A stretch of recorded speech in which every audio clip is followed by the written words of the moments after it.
મિત્રો, અમેરિકામાં રહીને પોતાનું આખું જીવન વિદેશમાં ગુજારી નાખનાર એક પિતા સાથે ભારતમાં આવીને બનેલી આ એક સત્ય ઘટના છે.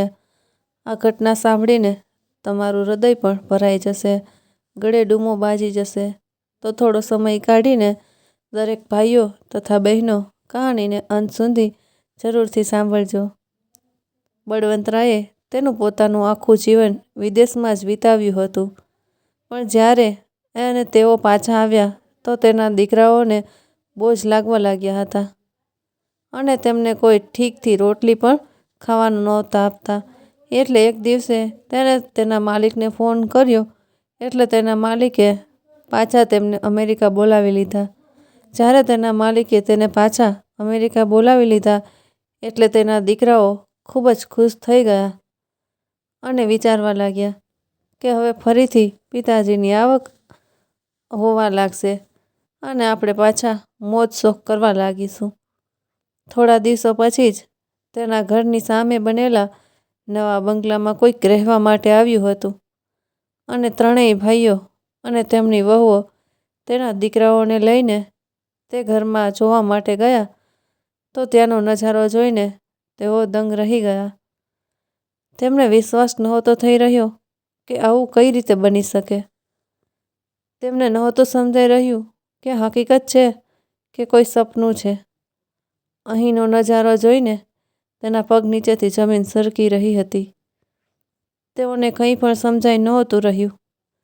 દીકરા, તારા પિતાજીનો ફોન આવ્યો છે. બળવંતરાયનો અમેરિકાથી ફોન આવ્યો હતો અને આખા ઘરમાં દોડધામ મચી ગઈ હતી.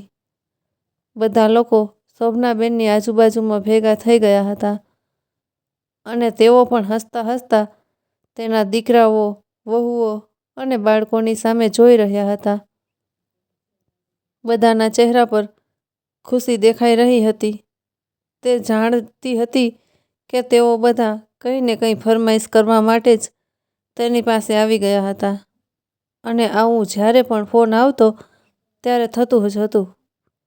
જ્યારે તેઓ અમેરિકાથી ફોન કરતા એટલે તેમની ફરમાઈશોની લાંબી લિસ્ટ તેમને પકડાવી દેતા હતા.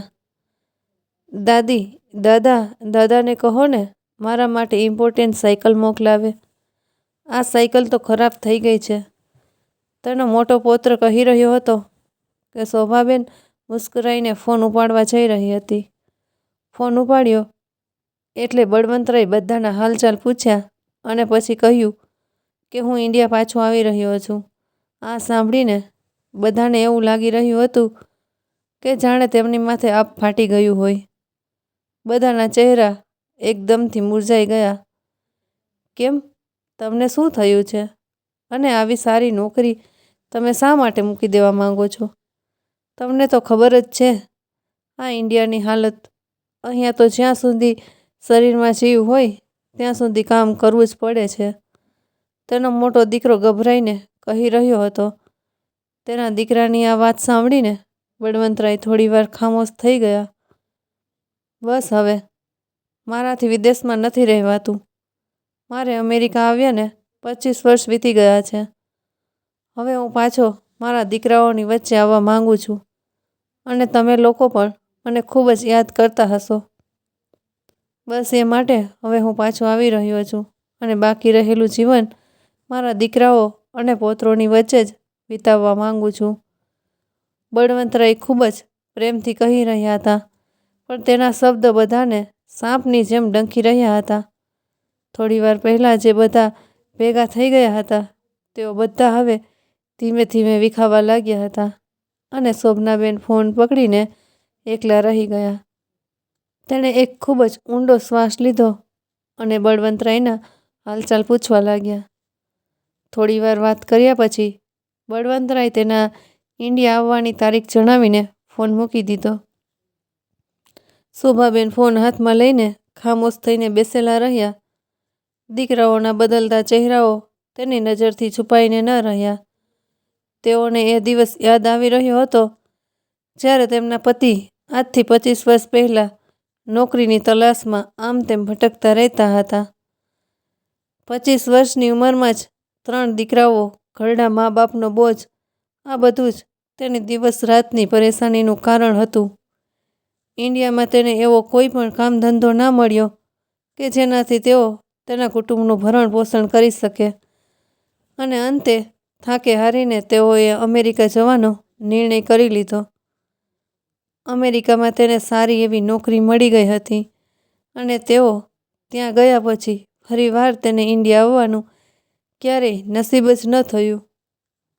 તેઓ અમેરિકા જઈને દિવસ રાત એક કરીને મહેનત કરવા લાગ્યા હતા અને શોભનાબેને પણ મનથી તેના મા બાપની સેવા કરી હતી અને તેના બાળકોને પણ ભણાવ્યા ગણાવ્યા હતા. બળવંતરાય દર મહિને ઘણા બધા રૂપિયા ઇન્ડિયા મોકલતા હતા. થોડા સમય સુધી તો તેના સાસુ સસરા જીવતા હતા. પછી ઉંમરના કારણે તેઓનું પણ અવસાન થઈ ગયું.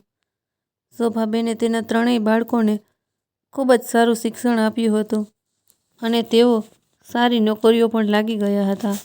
જ્યારે તેઓ મોટા થઈ ગયા અને તેના લગ્નનો સમય આવ્યો ત્યારે પણ બળવંતરાય ઇન્ડિયા ન આવી શક્યા અને એની જગ્યાએ તેમણે તેના દીકરાઓ માટે ખૂબ જ વધારે રૂપિયા મોકલી આપ્યા હતા. જો તેઓ ઇન્ડિયા આવે તો તેમની નોકરી છૂટી જવાનો ડર હતો. તેમણે મોકલાવેલા રૂપિયામાંથી શોભાબેને ઘણું બધું સોનું પણ તેમની વહુઓને આપ્યું હતું અને ખૂબ જ હાઈફાઈ રીતે તેમના લગ્ન કર્યા હતા અને ત્રણેય વહુઓ લગ્ન કરીને ઘરે આવી ગઈ હતી.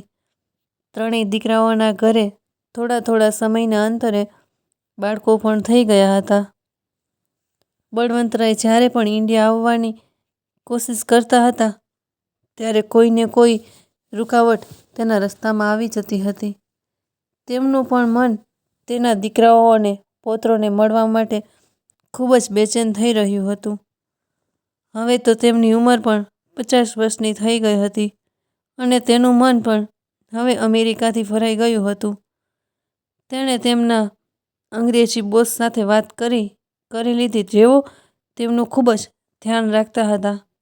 જ્યારે તેમની ફ્લાઇટ ઇન્ડિયામાં ઉતરી અને તેઓ 25 વર્ષ પછી ઇન્ડિયાની ધરતી ઉપર આવ્યા.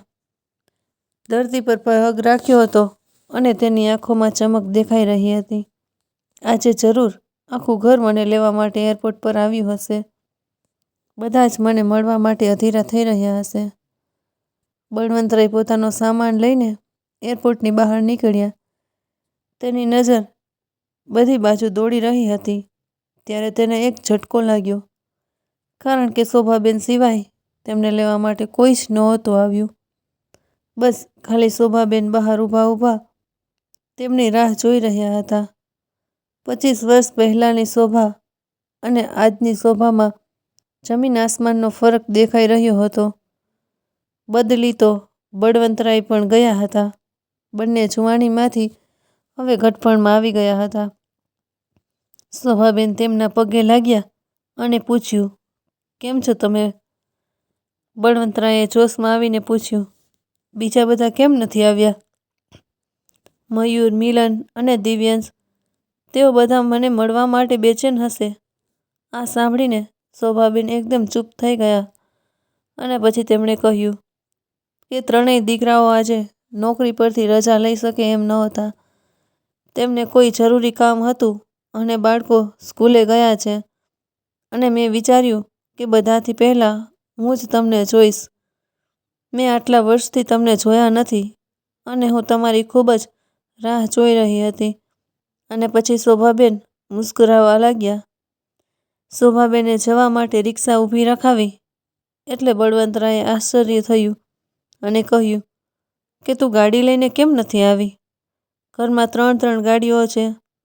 એટલે શોભાબેન કહ્યું કે 3 ગાડીઓ દીકરાઓ પાસે છે અને એમ પણ મારે ક્યાંય જવાનું હોય છે કે હું મારી પાસે ગાડી રાખું અને અહીંયાથી આપણું ઘર પણ નજીકમાં જ છે.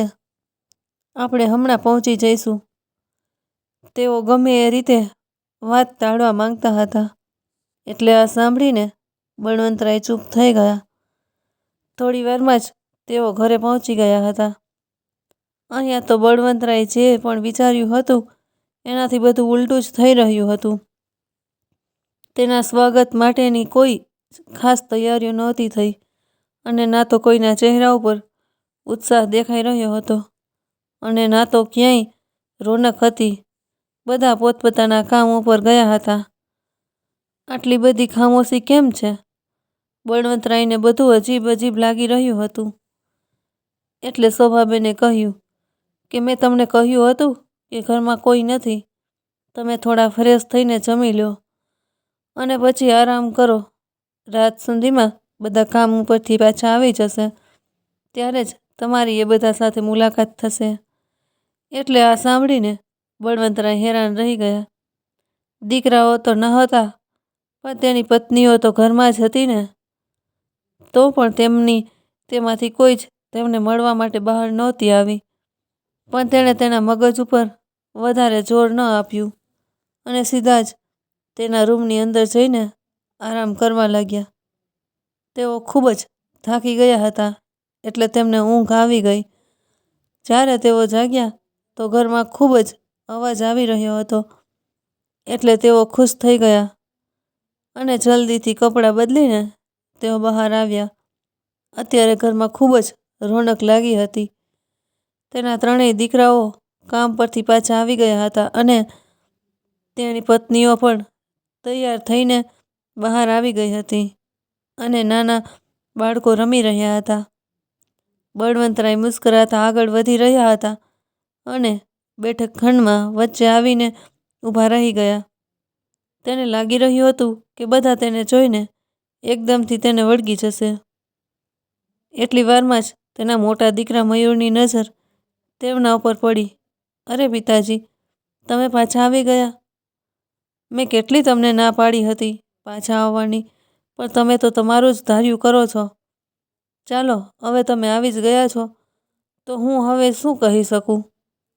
તે ખુરશી ઉપર બેઠો બેઠો જ તેના અંદાજમાં કહી રહ્યો હતો. તેના નાના દીકરાઓ દિવ્યંશ અને મિલન બંને ઊભા થઈને તેના પિતાજીની પાસે આવીને તેને પગે લાગ્યા અને વહુઓ પણ તેમની પાસે આવીને આશીર્વાદ લેવા લાગી. પણ કોઈના ચહેરામાં તેના આવવાનો ઉત્સાહ નહોતો દેખાઈ રહ્યો. જમવાનું ટેબલ ઉપર લગાવી દીધું હતું, એટલે બળવંતરાય ચૂપચાપ જમવાના ટેબલ બાજુ આગળ વધ્યા અને તેઓ વચ્ચેની ખુરશી ઉપર બેસવા ગયા. એટલે મયુરની વહુએ કહ્યું કે પિતાજી, એ ખુરશી ઉપર ન બેસતા, તે ખુરશી ઉપર મયુરની સાથે હું બેસું છું. આ સાંભળીને બળવંતરાયને શરમ મહેસૂસ થવા લાગી અને તેઓ ચૂપચાપ તે ખુરશી પાસેથી હટી ગયા અને મયુર ત્યાં આવીને આરામથી બેસી ગયો. બળવંતરાય થોડી વાર એમ જ ઊભા રહ્યા. એટલે તેના બધા દીકરાઓ અને વહુઓ પોતપોતાની ખુરશી ઉપર બેસી ગયા. બળવંતરાય માટે એક પણ ખુરશી ખાલી ન રહી. શોભાબેન પણ ખામોશીથી આ બધું જોઈ રહ્યા હતા. એટલે તેઓ તેની જગ્યાએથી ઊભા થઈ ગયા અને કહેવા લાગ્યા, તમે અંદર રૂમમાં બેસી જાઓ, હું તમને ત્યાં જ જમવાનું આપી દઉં છું. આ જોઈને બળવંતરાય જોતા જ રહી ગયા. આ તેમનું કેવું સ્વાગત થઈ રહ્યું હતું. આવા સ્વાગતની તો તેમણે કલ્પના પણ નહોતી કરી. તેણે ગભરાઈને તેના બાળકોની તરફ નજર કરી. કોઈ પણ તેની સામે ધ્યાન નહોતું દઈ રહ્યું. બધા દીકરાઓ તેની પત્નીઓ સાથે વાત કરતા હતા અને આખા દિવસની ચર્ચાઓ કરતા હતા. શોભાબેને તેનો હાથ પકડ્યો અને કહેવા લાગ્યા, અહીંયા ઊભા રહેવાનો કોઈ જ ફાયદો નથી. તમે અંદર ચાલો અને અંદર બેસી જાઓ. અને તેઓ તેના રૂમ તરફ આગળ વધ્યા. બળવંતરાય પણ જોઈ રહ્યા હતા કે શોભાબેન પણ ટેબલ પરથી ઊભા થઈ ગયા હતા. તો પણ કોઈને કંઈક ફરક નહોતો પડી રહ્યો. બળવંતરાયનું દિલ સુકાઈ ગયેલા પત્તાની જેમ મુરઝાઈ ગયું હતું. તેમને તેના દીકરાઓનું આ વર્તન કંઈક અજુગતું જ લાગી રહ્યું હતું. તેઓ બેચેન થઈ ગયા હતા. તેઓ જેવા રૂમની અંદર આવ્યા એટલે શોભાબેનને પૂછવા લાગ્યા કે મારા આવવાથી દીકરાઓ ખુશ નથી? આ સાંભળીને શોભાબેન થોડી વાર ચૂપ રહ્યા અને પછી કહેવા લાગ્યા કે બાળકો એવા વિચારતા હતા કે તમે હજુ થોડા સમય અમેરિકામાં જ રહો અને મયુર પોતાનો ધંધો કરવા માંગતો હતો અને એ માટે તેમને ઘણા બધા રૂપિયાની જરૂર હતી અને દિવ્યેશને પણ તેના માટે એક પ્લોટ ખરીદવો હતો અને એ માટે જ તેને પણ રૂપિયાની જરૂર હતી અને તેઓ તમારી આશાએ જ બેઠા હતા, પણ તમે જલ્દી પાછા આવી ગયા એટલે તેઓ થોડા નારાજ છે. શોભાબેન વાતને થોડી હળવી બનાવીને તે મને કહી રહી હતી, પણ બળવંતરાયના હૃદયને આ વાત હજમ ન થઈ. શોભા, મેં 25 વર્ષ અમેરિકામાં વિતાવ્યા છે. હવે મારું હૃદય ગભરાઈ રહ્યું હતું. હું હવે તમારા બધાથી સાથે બાકીની જિંદગી વિતાવવા માંગતો હતો. મારે હવે એકલું નહોતું રહેવું. અને તેઓ આ વાત કરતાં કરતાં જ નાના બાળકની જેમ ધ્રુસકે ધ્રુસકે રડવા લાગ્યા. આ જોઈને શોભાબેનની આંખોમાં પણ આંસુ આવી ગયા અને તેઓ પણ રડવા લાગ્યા. થોડી વાર રહીને બળવંતરાયનું હૃદય થોડું હળવું થયું એટલા શોભાબેને કહ્યું, હું તમારા માટે જમવાનું લઈને આવું છું. તમે સવારે પણ કંઈ નહોતું ખાધું. અને તે તેના રૂમમાંથી બહાર આવી અને તેણે જોયું તો ડાઇનિંગ ટેબલ આખું ખાલી પડ્યું હતું. બધા લોકો જમીને ઊભા થઈ ગયા હતા. ખાલી તેની મોટી વહુ વાસણ ભેગા કરી રહી હતી. એટલા શોભાબેને કહ્યું કે બેટા, તમારા પિતાજી માટે જમવાનું કાઢી આપો. આ સાંભળીને તેની વહુ તેની સામે જોવા લાગી અને પછી તેણે કહ્યું કે જમવાનું તો વધ્યું જ નથી. બધી રોટલી અને શાક પૂરું થઈ ગયું છે અને દાળ ભાત તો આજે બાળકોએ જ બધા પૂરા કરી દીધા. માજી, તમે એક કામ કરો, અહીં બાજુમાં જ એક હોટલ છે. તમે તેમના માટે થોડું જમવાનું બહારથી જ મંગાવી લો. અને પછી તે આટલું કહેતા જ વાસણ ભેગા કરીને રસોડામાં જતી રહી. આ જોઈને શોભાબેન હેરાન રહી ગયા. જો તેઓ રૂમની અંદર જઈને બળવંતરાયને આ બધું કહે તો તેમને ખૂબ જ ખોટું લાગે. તેણે વિચાર્યું કે હું નાના દીકરા દિવ્યેશને કહું કે તે તેના પિતાજી માટે બહારથી જમવાનું મંગાવી આપે. તેને તો તેના ફોનમાંથી જમવાનું મંગાવતા પણ આવડે છે.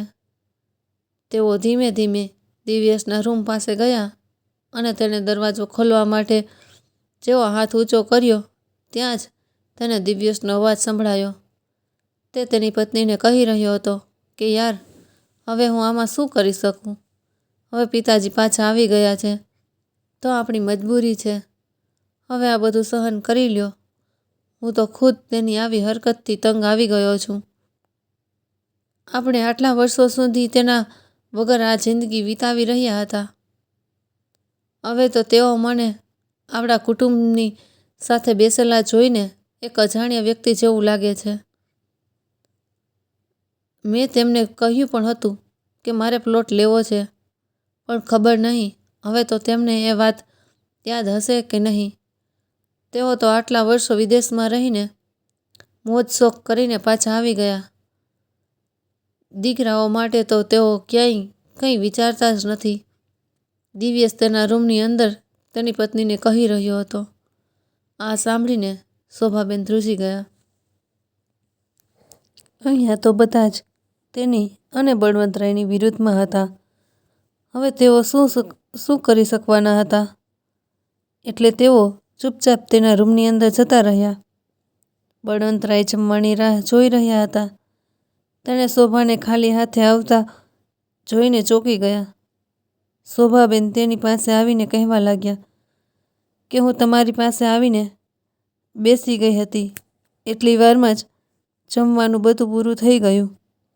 દીકરાઓને ખૂબ જ ભૂખ લાગી હતી એટલે તેઓ એ બધું જમી લીધું. હવે તમે એક કામ કરો, નજીકમાં જ એક હોટલ છે, ત્યાંથી તમારા માટે અને મારા માટે જમવાનું લઈ આવો. તે નિરાશ ચહેરે કહી રહી હતી. આ સાંભળીને બળવંતરાય પણ તેની સામું જોતા જ રહી ગયા. તેઓ ખામોશીથી ઊભા થયા અને રૂપિયા લઈને ઘરની બહાર નીકળી ગયા. શેરીઓની તો તેને કંઈ જ ખબર નહોતી રહી. થોડા આગળ ગયા એટલે તેમને એક હોટલ મળી ગઈ. ત્યાં ખાવાના નામ ઉપર પાતળી દાળ અને મોટી મોટી રોટલીઓ મળી ગઈ, જે તેઓ ઘરે લઈને આવી ગયા. રોટલી તો ના બળવંતરાયથી ખવાણી અને ના તો શોભાબેનથી ખવાણી. ખૂબ જ મુશ્કેલીથી તેઓ બંનેથી થોડું ઘણું ખવાણું અને પછી બંને જણા સૂઈ ગયા. આવી રીતે જ દિવસો ગુજરવા લાગ્યા. ઘરમાં કોઈને બળવંતરાયના પાછા આવવાથી ખુશી નહોતી થઈ. હવે આ વાતનો બળવંતરાયને પણ સારી રીતે અહેસાસ થઈ ગયો હતો. તેમણે ઘણું મન થઈ રહ્યું હતું કે તેઓ બધાની સાથે વાત કરે અને તેમને કહે કે તેમણે 25 વર્ષ સુધી તેમના બધાથી દૂર રહી અને સખત મહેનત કરી અને તેમને રૂપિયા મોકલતા રહ્યા, અને આખરે પણ તેઓ તેમનો અહેસાસ કેમ નથી માની રહ્યા. શોભાબેનની હેસિયત પણ ઘરમાં ખૂબ જ સાધારણ હતી. તેમનીથી વધારે કોઈ ઇજ્જત નહોતું કરતું. વહુને મન હોય તો તેમને ખાવાનું આપતા, નહીંતર તેઓ બંને ભૂખ્યા જ સૂઈ જતા હતા. એક દિવસ તેઓ બેઠક ખંડમાં બેસીને સમાચાર જોઈ રહ્યા હતા. મયુર તેનાથી થોડો દૂર લેપટોપ ઉપર તેનું કામ કરી રહ્યો હતો. જ્યારે મિલન અંદર આવ્યો એટલે તેના ભાઈને કહેવા લાગ્યો, અરે મયુરભાઈ, તમે સામેવાળાનું ઘર જોયું? કેટલું સુંદર બની રહ્યું છે. તેઓએ ઇટલીથી માર્બલ મંગાવીને લગાવ્યો છે અને તેમની ડિઝાઇન તો એટલી સુંદર છે કે મેં આખા શહેરમાં આવું મકાન ક્યાંય નથી જોયું.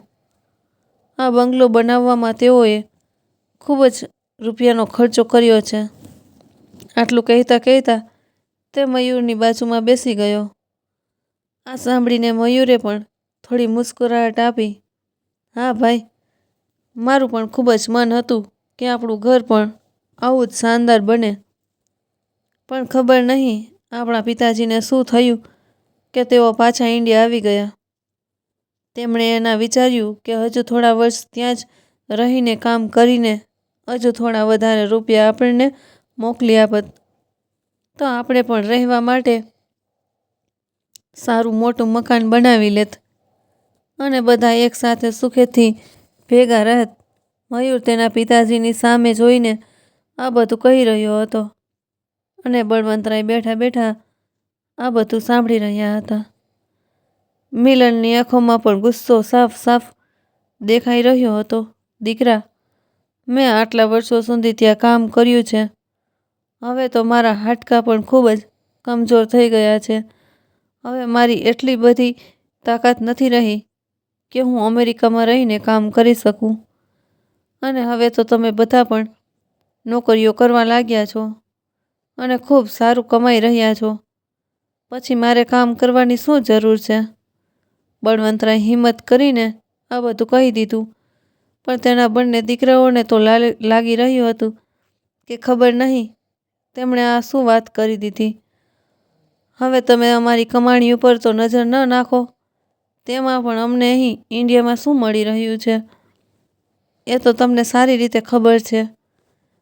હું આટલા સમયથી ધંધો કરવાની કોશિશ કરી રહ્યો હતો, હવે એ પણ નહીં થઈ શકે અને અમારે ત્રણેય ભાઈઓને બાળકો સાથે આ ખંડેર જેવા ઘરમાં આખી જિંદગી રહેવું પડશે.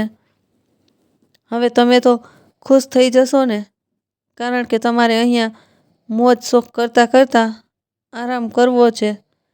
ગુસ્સામાં કહેતા કહેતા મયુર ઊભો થઈને તેના રૂમની અંદર ચાલ્યો ગયો અને મિલન પણ તેનું મોઢું બગાડતો તેના રૂમની અંદર જતો રહ્યો. બળવંતરાય ઉપર તો જાણે આગ ફાટી ગયું હતું. તેમણે તો જરા પણ અંદાજ ન હતો કે તેના બાળકો તેને આટલી બધી નફરત કરતા હશે. તેની આંખોમાંથી આંસુ વહેવા લાગ્યા. ધ્રુજતા હાથે તેણે પોતાના ખીચામાંથી પોતાનો ફોન બહાર કાઢ્યો. તેણે આજે એક નિર્ણય કરી લીધો હતો. થોડી વારમાં જ તેણે તેના અંગ્રેજી બોસને ફોન પર ફોન લગાવ્યો, જેની સાથે તેઓ 25 વર્ષથી કામ કરી રહ્યા હતા.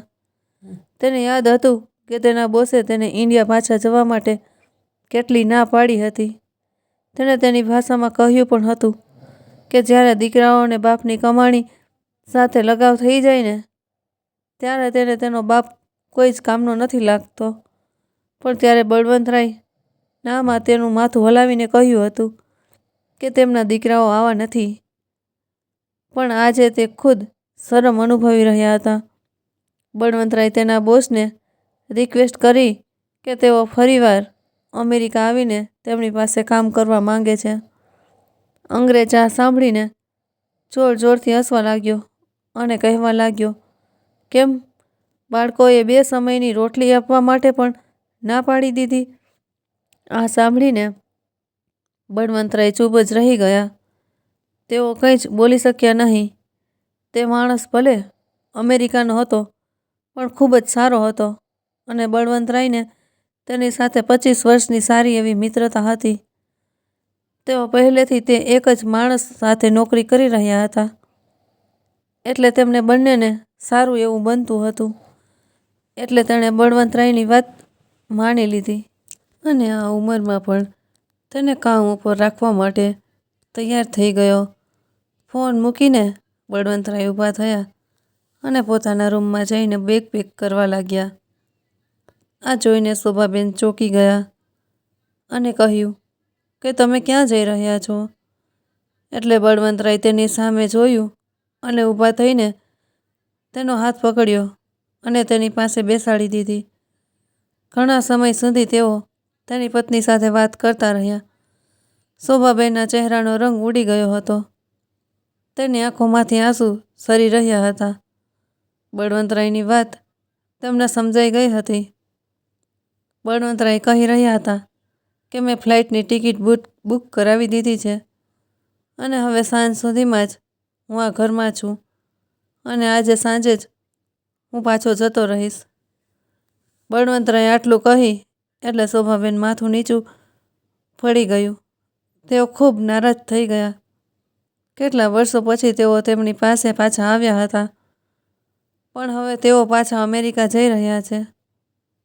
પણ તેઓ કંઈ પણ નહોતા કરી શકતા. સાંજ પડી એટલે બધા લોકો ઘરમાં ભેગા થઈ ગયા. એ સમયે બળવંતરાય અંદરથી પોતાનો બેગ લઈને બહાર નીકળ્યા એટલે તેમને જોઈને બધા હેરાન રહી ગયા. તેઓ ગંભીર અવાજમાં કહી રહ્યા હતા કે હું ફરીથી અમેરિકા જઈ રહ્યો છું. હવે મને અંદાજો આવી ગયો છે કે આ ઘરમાં મારી કોઈ જ જગ્યા નથી.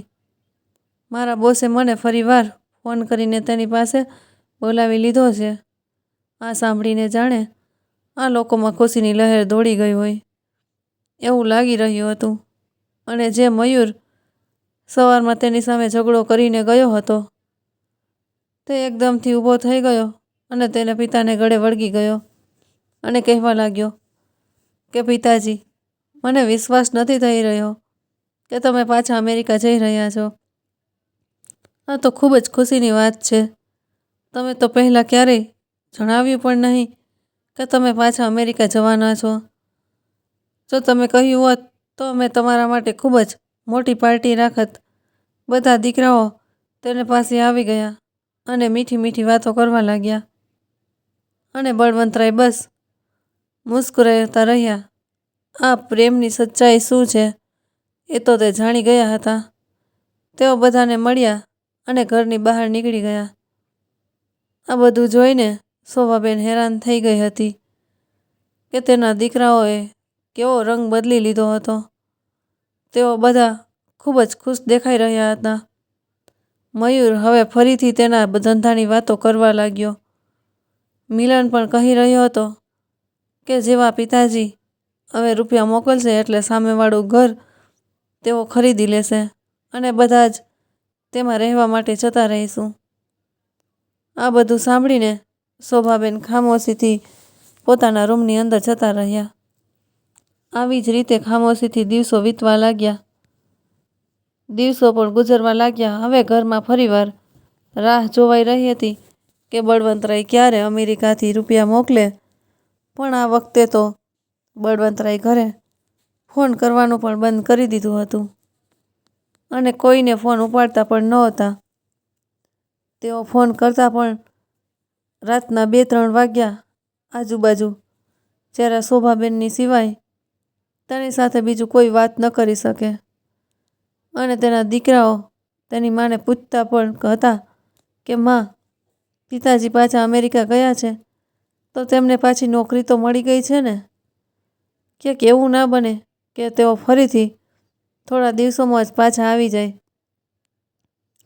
મિલન તેને કહેતો કે મેં તો સામેવાળા લોકો સાથે વાત પણ કરી લીધી છે કે અમે તમારો બંગલો ખરીદવા માંગીએ છીએ અને તેનો માલિક પણ તૈયાર થઈ ગયો છે. તેઓ 10 કરોડમાં તેનો બંગલો વેચવા માટે તૈયાર છે. આ બધું સાંભળીને શોભાબેન કંઈ જ બોલતા નહોતા અને આવી રીતે જ 1 મહિનો જતો રહ્યો, બીજો મહિનો જતો રહ્યો અને ત્રીજો મહિનો પણ જતો રહ્યો. પણ આ વખતે બળવંતરાય 1 પણ રૂપિયો તેમના દીકરાને મોકલ્યો ન હતો. હવે તેના 3 દીકરાઓ ગુસ્સે થવા લાગ્યા હતા. અરે મિલન, પિતાજીને ફોન કરીને પૂછતો ખરો કે આખરે તેઓ ક્યાં રહી ગયા છે. મેં તેમનો ધંધો શરૂ કરી લીધો છે અને મારે રૂપિયાની ખૂબ જ જરૂર છે. પિતાજી ત્યાં જઈને શું કરી રહ્યા છે તે મને આપણને કંઈ ખબર નથી. અને 3 દીકરાઓનો ગુસ્સો શોભાબેન ઉપર વધતો જતો હતો. આ વખતે તો શોભાબેને તેના હોઠ એવા સીવી લીધા હતા કે તેઓ કંઈ જ બોલ્યા જ નહીં. આમ ને આમ 6 મહિનાનો સમય વીતી ગયો. સામેનું મકાન પણ બનીને તૈયાર થઈ ગયું હતું. તે એક ખૂબ જ વિશાળ બંગલો હતો. મિલન ખૂબ જ લાચારી ભરી નજરથી તે મકાનને જોતો રહેતો હતો. 3 ભાઈઓની એવી ઈચ્છા હતી કે તેઓ આ મકાન જલ્દીથી જલ્દી ખરીદી લે. નવું બનેલું ખૂબ જ સુંદર મકાન, તેમાં ફોર સેલનું બાગેલું બોર્ડ તેમને લલચાવી રહ્યું હતું. એક દિવસે મયુર જ્યારે ઉઠ્યો તો તે હેરાન રહી ગયો.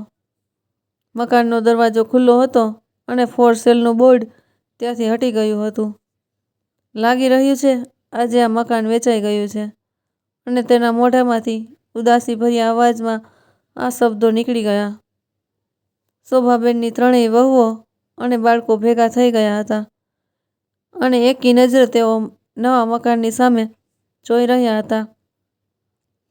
તેમને લાગી રહ્યું હતું કે નવું કોઈ રહેવા આવી રહ્યું છે, કારણ કે નવું ફર્નિચર ટ્રકમાંથી ઉતરી રહ્યું હતું અને બધો સામાન નોકરો ઘરની અંદર રાખી રહ્યા હતા. લાગે છે કોઈ અમીર આદમી છે જેણે આ મકાન ખરીદ્યું છે. સામાન પણ જુઓ તો ખરા, કેટલો ઇમ્પોર્ટન્ટ મગાવેલો છે.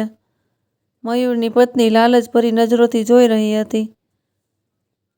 વાર સુધી તેમણે બધાએ જોયું પણ તેઓને અંદાજ નહોતો આવી રહ્યો કે આ મકાન કોણે ખરીદેલું છે. એટલે પછી તેઓ નિરાશ થઈને પોતાના ઘરની અંદર આવી ગયા. સાંજ સુધી ઘરની અંદર ઉદાસીનો માહોલ છવાયેલો રહ્યો. મયુરની પત્ની રાતનું જમવાનું બનાવવાની તૈયારી કરી રહી હતી. ત્યારે અચાનકથી દરવાજાથી કૈલાસી અંદર આવ્યો. તેઓ તેમના પાડોશી હતા એટલે નીલમ મોઢું બગાડ્યું. શું વાત છે કૈલાસ માસી, તમે આજે અત્યારે અમારા ઘરે? તમારે શું જોતું છે? નીલમે પૂછ્યું એટલે કૈલાસ માસી હસવા લાગી. અરે કંઈ નહીં, હવે મારે તમારી પાસે આવવાની ક્યાં જરૂર છે. હું તો શોભાને મળવા આવી હતી. શોભા હવે સામેવાળા ઘરમાં રહેવા જતી રહી છે એટલે હું તો બસ તમને એ પૂછવા માટે આવી હતી કે તમે લોકો એ ઘરમાં રહેવા માટે નથી ગયા. કૈલાસ માસીની વાત સાંભળીને નીલમ એકદમ ચોંકી ગઈ અને કહેવા લાગી, માજી ક્યાં ગયા છે અને ક્યાં સામેવાળા ઘરમાં રહેવા જતા રહ્યા છે? તેણે એ પૂછ્યું પછી તેનો અંદાજો આવ્યો કે શોભાબેન સવારથી જ ઘરમાં ક્યાંય દેખાઈ નહોતા રહ્યા. શોભાબેન બધા માટે એટલા ફાલતુ હતા કે તેમની કોઈને કંઈ ફરક નહોતો પડી રહ્યો કે તેઓ ક્યાં ગયા છે. અને તેઓ પોતાની રૂમની અંદરથી બહાર નીકળ્યા છે કે નહીં. પછી પાછું કૈલાસ માસીએ કહ્યું કે અરે, તમે તો તેમની વહુ છો, તમને આ બધી ખબર નથી? આજે સવારે જ તો સભાબેને આ સામેનું ઘર ખરીદી લીધું છે અને તેના નામ ઉપર કરાવી લીધું છે અને આટલું બધું સારું ફર્નિચર મંગાવીને ઘરની અંદર ગોઠવી પણ દીધું છે. બિલકુલ રાજાઓ જેવું તેમનું ઘર લાગી રહ્યું છે. અને આજે તેમણે આખા મહોલ્લાને કહી દીધું છે કે બધાને તેમના ઘરે સાંજે જમવાનું છે. અને આખો મહોલ્લો આજે ખૂબ જ ખુશ છે. આજે આખા મહોલ્લાના લોકો સાંજે તેમના ઘરે જમવા જવાના છે. બળવંતભાઈ પાછા અમેરિકા ગયા છે, એટલે આ વખતે શોભાબેન પાસે ખૂબ જ રૂપિયા આવ્યા છે. તમને આ બાબતમાં કંઈ જ ખબર નથી? કૈલાસ માસી આ બધું ખુશીમાં કહી રહી હતી, પણ નીલમ ઉપર તો જાણે આ ફાટીને તૂટી પડ્યું હતું. તમે આ શું કહી રહ્યા છો માસી? પાછળ જ મયુર ઊભો હતો અને તેની આ બધી વાત સાંભળી રહ્યો હતો. ઘરમાંથી બધા જ કૈલાસ માસી પાસે આવીને ઊભા રહી ગયા હતા. દિવ્યાંશ દોડીને તેની માના રૂમની અંદર જઈને જોવા લાગ્યો. ત્યાં તેની માં શોભાબેન નહોતા. કૈલાસ માસી કહેવા લાગ્યા કે તમને બધાને તો આ વાતની કંઈ ખબર જ નથી. ભગવાન આવા દીકરાઓ કોઈને ન આપે. અને તેઓ મોઢું બગાડીને ઘરની અંદરથી બહાર નીકળી ગયા. દીકરાઓ બહાર ડોકું કાઢીને જોવા લાગ્યા.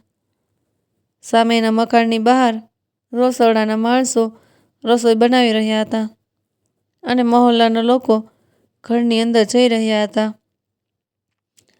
તેના દીકરાઓ હેરાન હતા કે તેની માએ આ ઘર ક્યારે ખરીદી લીધું. તેઓને કંઈ જ સમજાઈ નહોતું રહ્યું. બધા જલ્દીથી તૈયાર થઈ જાઓ. આખરે આખો મહોલ્લો એ ઘરની અંદર જઈ રહ્યો છે. તો તેઓ તો આપણી માં છે, એટલે આપણે પણ જલ્દી ત્યાં જવું જોઈએ અને હવેથી આપણે પણ ત્યાં જ રહીશું તેમની સાથે. માં એ શાયદ આપણને સરપ્રાઈઝ આપવા માટે આ બધું કર્યું હશે. અચાનકથી મયુરે ખુશીભર્યા અંદાજમાં કહ્યું. એટલે બધાની અંદર ખુશીની લહેર દોડી ગઈ. ફટાફટ બધા પોતપોતાની રૂમની અંદર ગયા અને જલ્દીથી તૈયાર થવા લાગ્યા. સાંજ સુધીમાં તો સામેનું ઘર એક દુલ્હનની રીતે સજાવી દેવામાં આવ્યું હતું. નોકરોની એક ફોજ હતી જે શોભાબેન માટે કામ કરી રહી હતી. મયુર, મિલન અને દિવ્યેશ ત્રણેય તેની પત્નીઓ અને બાળકો સાથે તૈયાર થઈ ગયા હતા. રસોઈની ખૂબ જ સારી ખુશ્બુ તેમના મકાનમાંથી આવી રહી હતી. આખો મહોલ્લો જાણે તે ઘરમાં જમા થઈ ગયો હતો. ચાલો ચાલો, હવે આપણે આ જૂના મકાનમાં નહીં રહેવાનું, મયુરે ખુશ થતાં કહ્યું અને સામેના ઘરના દરવાજાની અંદર ગયા. શોભાબેન હોલની અંદર જ સામેના વચ્ચેના સોફા ઉપર બેઠા હતા. તેણે ખૂબ જ કિંમતી સાડી પહેરી હતી અને તેઓ મુસ્કુરાઈ રહ્યા હતા અને બધા લોકો માટે ખુશીઓથી ખુરશીઓ લગાવેલી હતી અને બહારની તરફ જમવાનું પણ તૈયાર થઈ ગયું હતું અને બધા પોતપોતાની મરજીથી જમી રહ્યા હતા. આપણે બધા તો આમ બધા લોકોની સાથે જમવા થોડી બેસી જઈશું. આપણે તો પહેલાં સીધા મા પાસે જઈએ. તેઓ આપણને પર્સનલ ડાઇનિંગ ટેબલ ઉપર જ જમવા બેસાડશે, મયુરે ખૂબ જ ગર્વથી કહ્યું. પછી તેઓ બધા લોકોની વચ્ચેથી રસ્તો બનાવતા સીધા શોભાબેનની સામે જઈને ઊભા રહી ગયા. માં, તમે અમને આટલું મોટું સરપ્રાઈઝ આપ્યું. અમને એટલી ખુશી થઈ રહી છે, એટલી બધી ખુશી થઈ રહી છે કે અમને વિશ્વાસ નથી આવી રહ્યો. આ બંગલો ખરીદવાની તો અમને ઘણા સમયથી ઈચ્છા હતી. દીકરાઓ અત્યારે તેમની ગરજ દેખાડી રહ્યા હતા. શોભાબેન થોડા મુસ્કુરાયા અને પછી કહેવા લાગ્યા કે તમને કંઈક વહેમ થઈ રહ્યો હશે અને પછી સામે ઈશારો કરતાં કહ્યું કે આ મકાન મેં નથી ખરીદેલું. તેના અસલી માલિક તો સામે ઊભા છે. ત્રણેય દીકરાઓએ પાછળ ફરીને જોયું અને તેઓ સ્તબ્ધ રહી ગયા. સામેથી મોંઘા કપડાં પહેરીને બળવંતરાય આવી રહ્યા હતા. તેના ચહેરા ઉપર મુસ્કુરાટ હતી અને મહોલ્લાના બધા લોકો તેને ખૂબ જ સન્માન સાથે મળી રહ્યા હતા. બધા લોકો તેમની સાથે હાથ મિલાવવા માટે પડાપડી કરી રહ્યા હતા. આખા મહોલ્લાના શાનદાર બંગલાના માલિક હતા.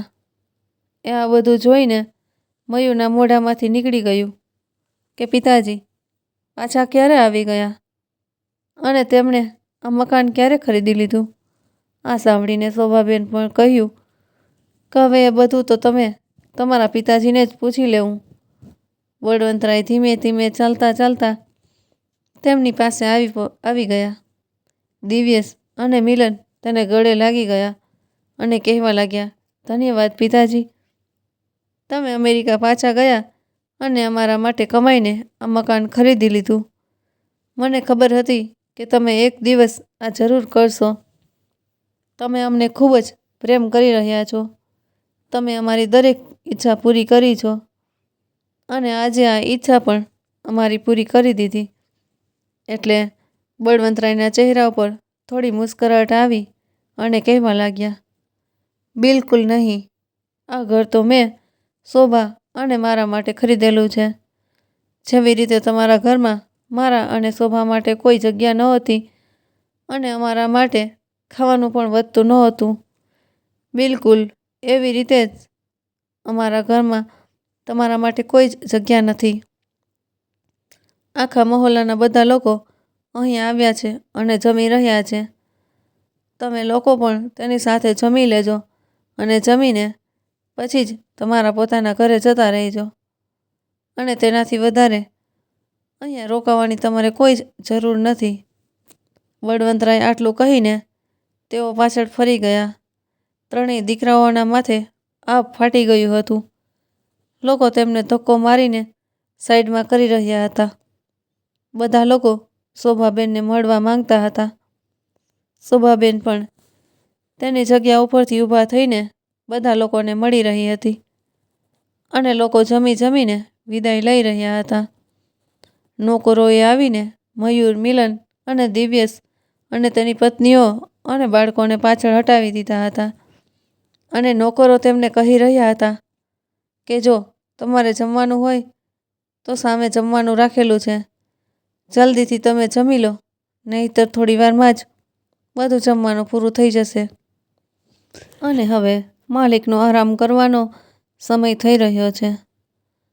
થોડી વારમાં જ ઘરને બંધ કરી દેવામાં આવશે. નોકરોની આવી વાત સાંભળીને ત્રણેય દીકરાઓને ખૂબ જ ખોટું લાગી ગયું અને મોઢું ચડાવીને પોતાના ઘરે પાછા આવી ગયા. તેના દીકરાઓની સામે જ બળવંતરાય અને શોભાબેન ઠાઠમાઠથી રહેવા લાગ્યા હતા અને બળવંતરાય તેનો પોતાનો ધંધો પણ શરૂ કરી દીધો હતો. એમાં બન્યું એવું હતું કે બળવંતરાય પાછા અમેરિકા ગયા ત્યારે તેના બોસે તેમની પાસે બેસાડ્યા અને તેની સાથે શું બન્યું એ બધું પૂછ્યું. એટલે બળવંતરાય તેની સાથે ઇન્ડિયામાં તેના દીકરાઓ સાથે બનેલી આખી ઘટના તેને બોસને કહી સંભળાવી. આ સાંભળીને તેમના બોસને ખૂબ જ દુઃખ થયું. બળવંતરાય તેમના બોસ સાથે 25 વર્ષથી નોકરી કરી રહ્યા હતા અને તેના બોસે ઊભી કરેલી નવી કંપનીને ઊંચાઈ સુધી પહોંચાડવામાં તેમનો ખૂબ જ મોટો હાથ હતો. બળવંતરાય દિવસ રાત એક કરીને મહેનત કરીને કંપનીને ટોપ 10માં સમાવેશ કરાવ્યો હતો અને કંપની વર્ષમાં અબજોનું ટર્નઓવર કરી રહી હતી અને આ બધું જ બળવંતરાયના કારણે થયું હતું. એટલે તેના બોસે બળવંતરાયને કંપનીના 50%ના ભાગીદાર બનાવી દીધા અને પછી તેના બોસે કહ્યું કે હવે તમારે તમારી પત્ની સાથે ઇન્ડિયામાં પણ રહી શકશો અને અમેરિકા આવીને પણ રહી શકશો. હવે તમારે કોઈ જ કામ કરવાની કોઈ જ જરૂર નથી. તમારે બસ આરામથી ઘરે બેસીને કંપનીને સંભાળવાની રહેવાની છે. તમારે ખાલી તમારો હિસ્સો લેવાનો છે અને બાકી રહેલી જિંદગી આરામથી તમારી પત્ની સાથે વિતાવવાની છે. એટલે તેઓ હવે ઇન્ડિયા પાછા આવી ગયા હતા અને તેની પત્ની શોભા સાથે નવા બંગલામાં ખુશી ખુશી રહેવા લાગ્યા હતા. તેમના ત્રણેય દીકરાઓ તેમને જ્યારે મળવા આવતા ત્યારે તેઓ થોડી વાર માટે તેમને મળી લેતા હતા, પણ તેમને ઘરમાં બેસવાની અનુમતિ નહોતી આપતા. હવે ત્રણેય દીકરાઓ પાસે બસતા સિવાય બીજું કશું જ નહોતું રહ્યું. તેણે જાતે જ તેમના પગ ઉપર કુવાડા માર્યા હતા. હવે ત્રણેય ભાઈઓ તેના પગારમાંથી પોતાનું ઘર ચલાવી રહ્યા હતા અને ધીરે ધીરે ખર્ચાઓ વધી રહ્યા હતા, એટલે તેમની ગાડીઓ પણ વેચાઈ ગઈ હતી. હવે તેમને ક્યાંય જવા માટે રિક્ષા કરવી પડતી હતી. પણ સામે બળવંતરાય અને શોભાબેને એક ખૂબ જ મોંઘી ગાડી ખરીદી લીધી હતી. ત્રણેય ભાઈઓ દિવસ રાત તે મકાનની સામે ઊભા રહીને અફસોસ કરતા રહેતા હતા. હવે તેઓ પસ્તાવો કરવા સિવાય જ બીજું કંઈ પણ કરી શકે તેમ નથી. તો મિત્રો, કહાની પસંદ આવી હોય તો વિડીયોને લાઈક કરી શેર જરૂરથી કરી દેજો. અને આપ કયા ગામ શહેરથી અમારી કહાની નિહાળી રહ્યા છો તે કમેન્ટ બોક્સમાં જરૂરથી જણાવજો.